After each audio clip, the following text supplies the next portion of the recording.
The ultimatum. The emergency beacon cut through the silence of space like a knife.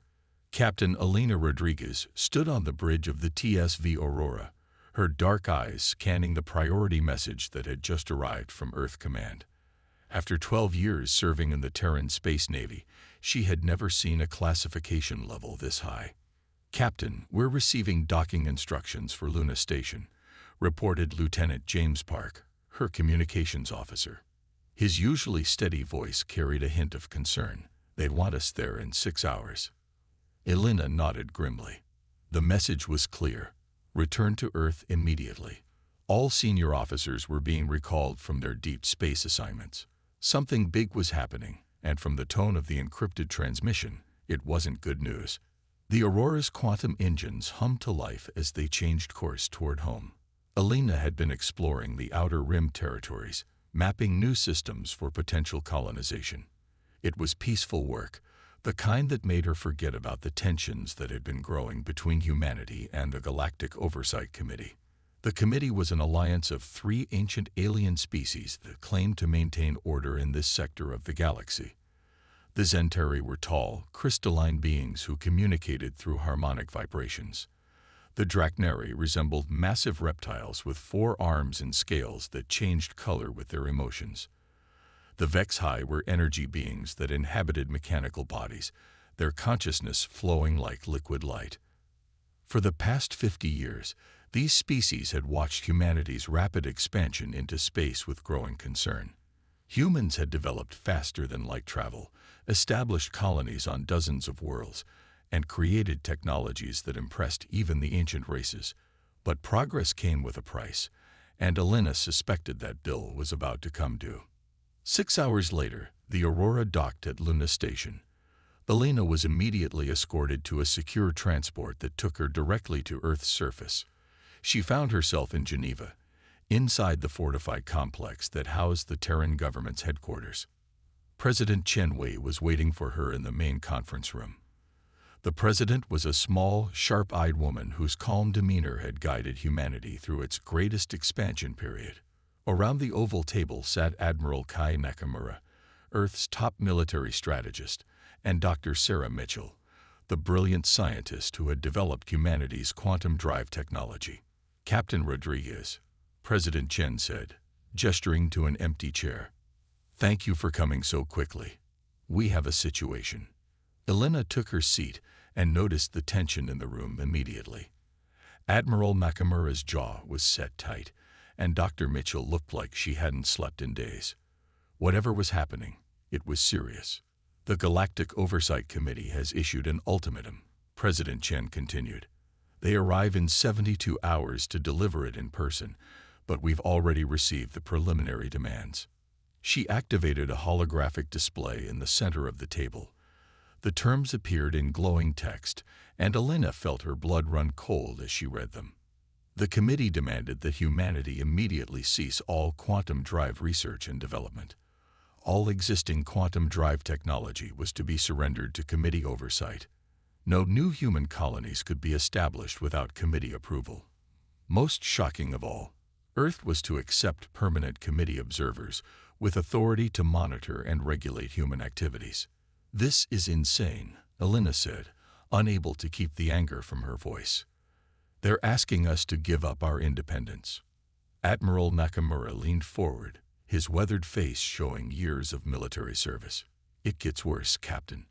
Our intelligence suggests they're prepared to enforce these demands through economic sanctions or even military action if necessary." Dr. Mitchell spoke up, her voice quiet but determined.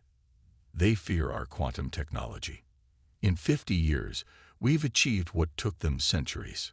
Our drives are faster, more efficient, and we're on the verge of breakthroughs they can't imagine." President Chen nodded. "The question is, how do we respond? We could comply and accept their oversight, preserving peace but sacrificing our future. Or we could refuse and face the consequences." Elena studied the faces around the table. These were the people who had guided humanity to the stars, and now they faced the greatest challenge in human history. "What are our options if we refuse?" Admiral Nakamura brought up tactical displays showing committee fleet positions. They have numerical superiority. 3,000 ships compared to our 800. Their technology is older but proven in countless conflicts. In a straight fight, we'd be outnumbered nearly 4-1. But we wouldn't be fighting a straight fight, would we? Elena asked, noticing something in Dr. Mitchell's expression. The scientist smiled slightly. No, Captain, we wouldn't. The committee thinks they understand our capabilities, but they're working with outdated information. We've made some significant advances they don't know about. President Chen stood and walked to the window overlooking Lake Geneva. For 50 years, humanity has expanded peacefully into space. We've traded with alien species, shared knowledge, and avoided conflicts. But we've also been preparing for this day. She turned back to face the group. We knew that our rapid advancement would eventually threaten the established order. While the committee has been comfortable with their ancient technologies, we've been innovating, adapting, and growing stronger. Dr. Mitchell activated another display, showing technical schematics that made Elena's eyes widen. Project Aegis has been in development for 10 years. It's a defensive system that can protect our colonies and ships from any known weapon system. But more importantly, it can do something the committee has never seen before. Which is? Elena asked. It can turn their own weapons against them, Admiral Nakamura said with grim satisfaction. Every shot they fire at us makes our shields stronger. When we reach critical mass, we can redirect that energy back at them with devastating precision. President Chen returned to her seat. The committee arrives in 3 days expecting to dictate terms to a primitive species. Instead, they're going to discover that humanity has grown beyond their control. Captain Rodriguez, I want you to command the demonstration. Elena felt the weight of responsibility settle on her shoulders. What kind of demonstration, Madam President? The committee believes they hold all the cards. We're going to show them they're wrong. Your ship, the Aurora, will be equipped with the latest Aegis system. When they arrive, we'll let them see exactly what humanity is capable of. The next 3 days passed in a blur of preparation. The Aurora was fitted with the most advanced technology humanity had ever created. Dr. Mitchell and her team worked around the clock to install the Aegis system, while Elena drilled her crew on new defensive protocols. On the morning of the committee's arrival, Elena stood on the observation deck of Luna Station, watching 3 massive alien ships approach Earth. The Zentari vessel was a crystalline structure that seemed to sing as it moved through space. The Drachnari ship was a brutal-looking fortress bristling with weapons. The Vex-High craft was smooth and flowing, its hull shifting between different energy states. President Chen stood beside her, calm despite the magnitude of what was about to happen.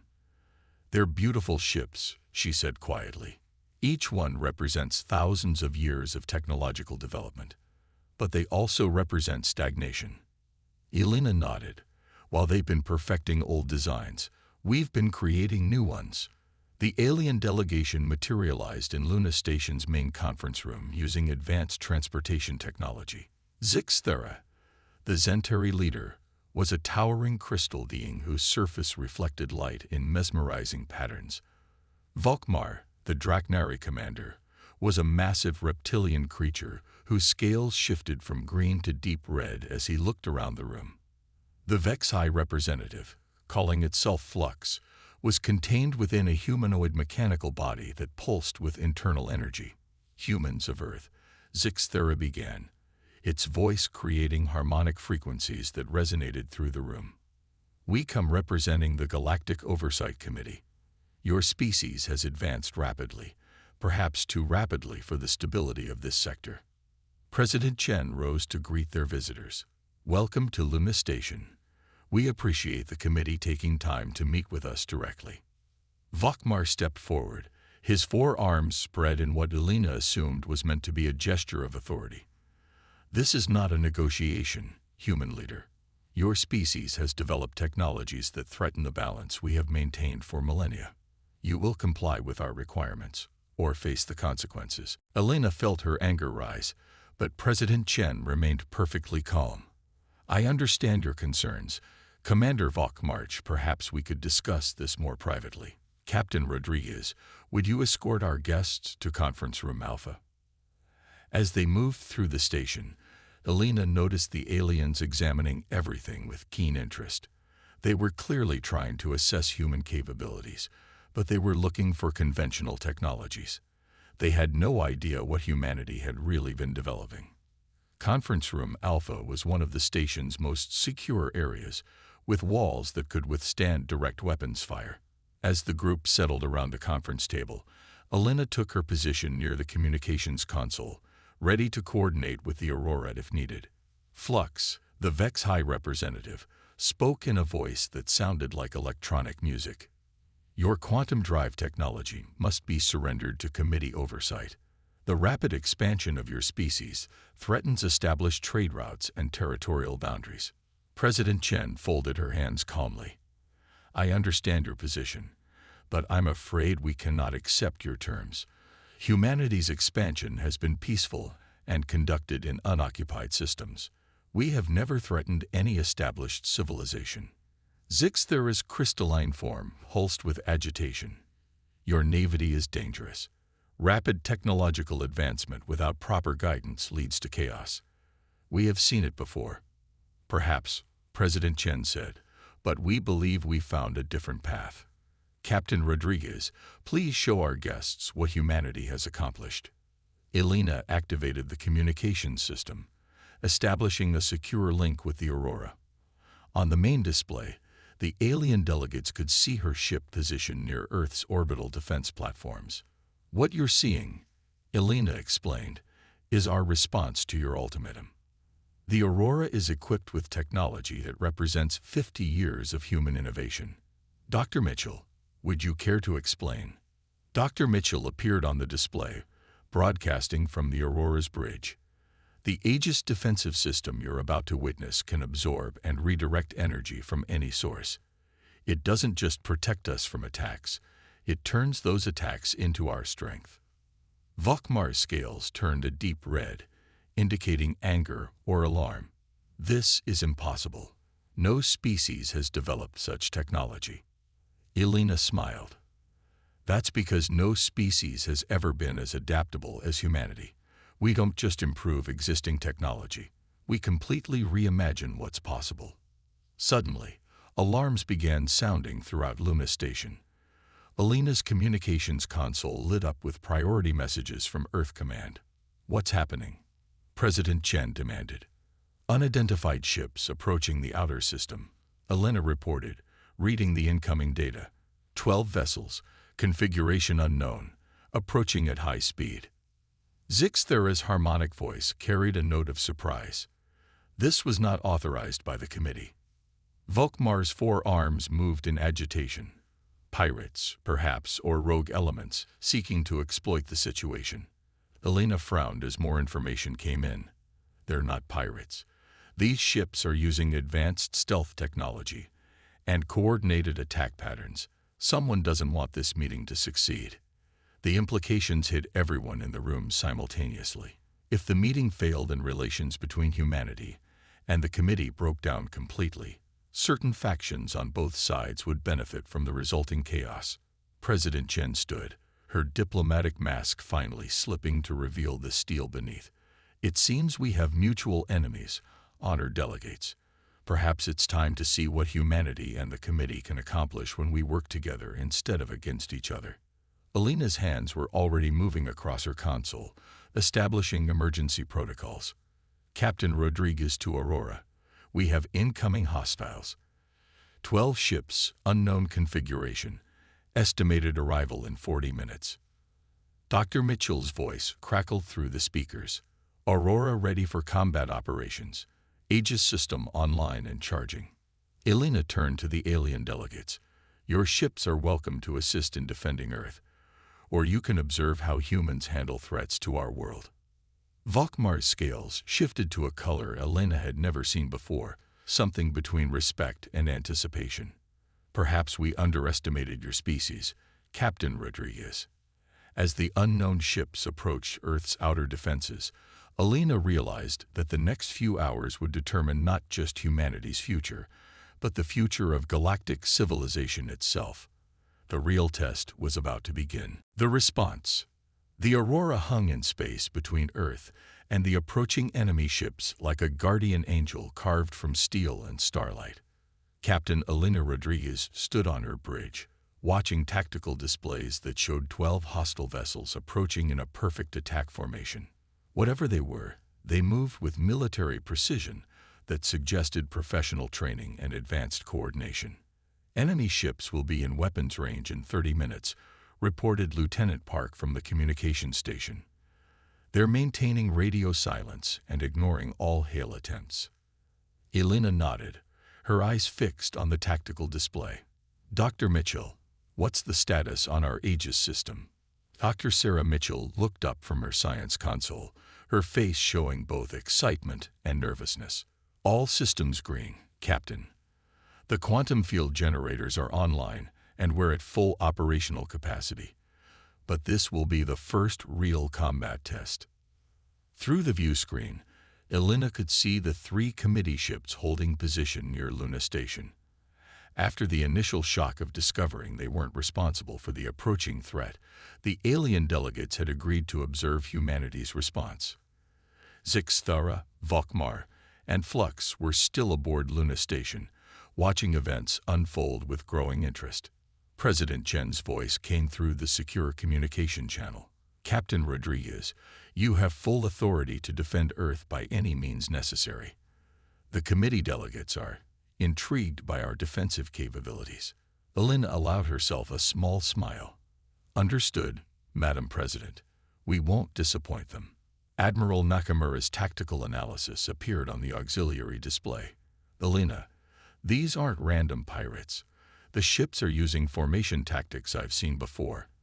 This is a coordinated strike by someone who knows our defensive positions and wants to test our capabilities. Any idea who's behind it? Elena asked. Intelligence suggests a faction within the committee itself. Admiral Nakamura replied grimly.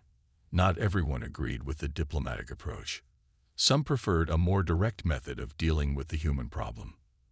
Elena felt her anger flare.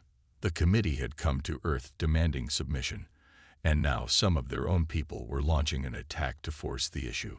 It was exactly the kind of political maneuvering that had driven humanity to develop defensive systems in the first place. 20 minutes to weapons range, Lieutenant Park announced. Elena activated the ship-wide communication system. All hands, this is the captain. We are about to engage unknown hostile forces in defense of Earth. This is what we trained for, and this is why humanity built ships like the Aurora. Today we show the galaxy what it means to threaten our world. The enemy ships were now close enough for detailed scans. Elena studied the readings with growing concern. Each vessel was heavily armed with energy weapons that could devastate conventional ships. They also carried some kind of boarding pods, suggesting they intended to capture rather than destroy their targets. Captain, Dr. Mitchell called out, I'm detecting some unusual energy signatures from those ships. The weapon systems are more advanced than standard committee technology. Elena frowned. More advanced how? They're using focused plasma cannons with quantum enhancement fields. Theoretical stuff that shouldn't exist yet. Someone has been developing weapons specifically to counter our defensive systems. The tactical situation was becoming clearer. This wasn't just a rogue attack. It was a carefully planned operation by someone who knew about humanity's technological advances. The attackers had come prepared to face the Aegis system. 15 minutes to weapons range, Lieutenant Park reported. I'm also detecting communication signals between the enemy ships, and wait. His face went pale. Captain, one of the committee ships is responding to their signals. Elena's blood ran cold. Which one? The Draknari vessel. Commander Vokmar's ship is in communication with the attacking force. Elena immediately opened a channel to Luna Station. President Chen, we have a problem. The Draknari ship is in contact with our attackers. Commander Vokmar may not be here as a neutral observer. President Chen's voice was tight with controlled anger. Are you suggesting the committee planned this attack? Not the whole committee, Elena replied, but possibly a faction within it. Someone wanted to test our defenses under actual combat conditions. On Luna Station, President Chen confronted the alien delegates directly. Elena could hear the conversation through the open channel as the president entered conference room Alpha. "Commander Volkmar," President Chen said, her voice carrying the authority of Earth's leader. "Your ship is communicating with the attacking force. Would you care to explain?" Volkmar's scales shifted to a dark purple color that Elena had learned indicated deception or guilt. "I am not responsible for this attack, human leader. My ship may be receiving signals, but I did not authorize any response." Zixthera's crystalline form resonated with harmonics that sounded distinctly displeased. "Commander Volkmar, the harmonic analysis of your emotional state indicates deception. You are not telling the complete truth." Flux, the Vex High representative, added its electronic voice to the confrontation. "Energy pattern analysis confirms Zenturi assessment. Draknari Commander is experiencing stress indicators consistent with guilt and fear." Elena smiled grimly as she listened to the alien delegates essentially conducting a polygraph test on each other. It seemed the committee wasn't as unified as they pretended to be. 10 minutes to weapons range, Lieutenant Park announced. "The attacking ships are accelerating and spreading into attack formation." Elena made a decision that would change everything. "Open a channel to all committee ships, including the attackers." "Channel open, Captain." Elena took a deep breath and spoke with the voice of humanity itself. "This is Captain Elena Rodriguez of the Terran Space Navy, commanding the TSV Aurora. To the unknown ships approaching Earth, you are in violation of Terran space and are ordered to withdraw immediately. To the committee vessels, you are witnessing humanity's response to aggression against our world." She paused, letting her words sink in before continuing. "For 50 years, humanity has expanded peacefully into space. We have traded fairly, shared knowledge freely, and avoided conflicts whenever possible. But we have also prepared for this day, when someone would test our resolve to defend our home." The enemy ships continued their approach, apparently unconcerned by her warning. "Dr. Mitchell," Elena said calmly, "initiate Aegis defensive protocols. Full spectrum analysis of incoming weapon signatures. Aegis system active, Captain. Quantum field generators are creating a protective barrier around the Aurora. All defensive systems are green and ready." Elena opened another channel, this time broadcasting to Earth, Luna Station, and the committee ships simultaneously. "What you are about to witness is not just advanced technology. It is human ingenuity applied to the defense of everything we hold dear. We don't just build better weapons, we find better solutions." The attacking ships opened fire. 12 concentrated beams of enhanced plasma energy struck the Aurora simultaneously. The Aegis shields absorbed every joule of energy, creating a spectacular light show as the quantum fields converted the attack into usable power. "Shields holding at 112%, Dr. Mitchell reported with obvious excitement. "Energy absorption is exceeding all theoretical models. The system is actually getting stronger under fire." Elena watched as the tactical display showed their defensive fields growing brighter with each successive attack. "Continue firing, gentlemen. You're only making us stronger." The enemy ships seemed confused by the lack of damage. They increased their rate of fire, pouring more energy into their assault. Elena almost felt sorry for them as she watched the Aegis system absorb everything they could throw at it. "Captain," Dr. Mitchell called out, "we're approaching critical energy saturation. The system is ready for discharge." Elena nodded. "Target their weapon systems only. Disable, don't destroy. Let's show them what mercy looks like." The Aurora's Aegis system released the accumulated energy in precisely controlled bursts. Each enemy ship was struck by a beam of redirected plasma that surgically disabled their weapons without destroying the vessels themselves. Within minutes, 12 heavily armed warships had been reduced to helpless hulks drifting in space. The silence that followed was profound. Elena opened a communication channel to the disabled ships. "This is Captain Rodriguez. Your weapons have been disabled, but your life support systems are intact. You have 1 hour to withdraw from Terran space. Any attempt to rearm or attack will result in the complete destruction of your vessels. She then turned her attention to the committee ships. Honored delegates, you have witnessed humanity's defensive capabilities. We could have destroyed those ships and everyone aboard them. Instead, we chose to show restraint and mercy. This is who we are. President Chen's voice came through the secure channel. Magnificent work, Captain. The committee delegates are speechless. Elena smiled. Sometimes the best diplomatic argument is a practical demonstration. On Luna Station, the confrontation with Commander Vakmar had reached its conclusion. Faced with evidence of his deception and the failure of the attack he had secretly supported, the Draknari commander finally admitted his involvement. The attack was meant to test your defenses, Vakmar said, his scales now a pale gray color indicating defeat. Certain factions within the committee believed you were bluffing about your capabilities. I was ordered to verify the extent of your technological advancement. Zixthera's harmonic voice carried notes of disapproval. You have violated committee protocols and endangered diplomatic relations.